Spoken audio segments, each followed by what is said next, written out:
ஆடியில எல்லா நகைகளுக்கும் சேதாரத்துல 1% கம்மி. அது மட்டும் இல்ல, உங்க பழைய நகைக்கு கிராமுக்கு 150 ரூபாய் கூடுதலாவும் தரும். ரெண்டையும் சேர்த்தா 2% மேல நகை விலையில சேவ் பண்ணுவீங்க.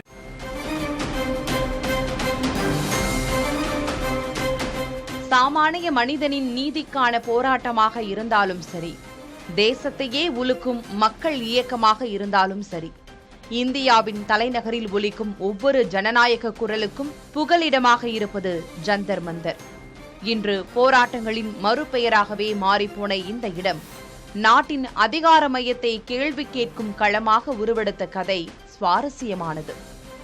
1990களுக்கு முன்பு வரை நாட்டின் மிகப்பெரிய அரசியல் போராட்டங்கள் டெல்லி ராஜ்பாத் அருகில் உள்ள போர்ட் கிளப் பகுதியில்தான் நடைபெற்றன.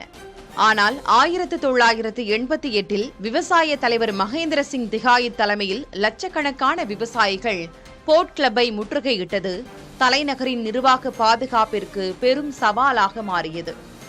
இதையடுத்து பாதுகாப்பு மற்றும் போக்குவரத்தை சீரமைக்கும் நோக்கில் 1993ஆம் ஆண்டு முதல் போராட்டக்காரர்களை காவல்துறை ஜந்தர் மந்தர் நோக்கி திசை திருப்பியது. நாடாளுமன்றத்திலிருந்து 3 கிலோமீட்டர் தொலைவுக்குள் அமைந்திருந்ததால் ஆட்சியாளர்களின் கவனத்தை உடனடியாக ஈர்க்க இதுவே சிறந்த இடமாக போராட்டக்காரர்களால் தேர்வு செய்யப்பட்டது. ஆரம்பத்தில் அதிகாரப்பூர்வ அரசாணை எதுவுமின்றி நடைமுறை ரீதியாகவே இது போராட்டக்களமாக மாறியது. 2003இல் பிறப்பிக்கப்பட்ட காவல் உத்தரவு மூலம் 5000 பேருக்கு குறைவான கூட்டங்களுக்கு ஜந்தர் மந்தர் ஒதுக்கப்பட்டது.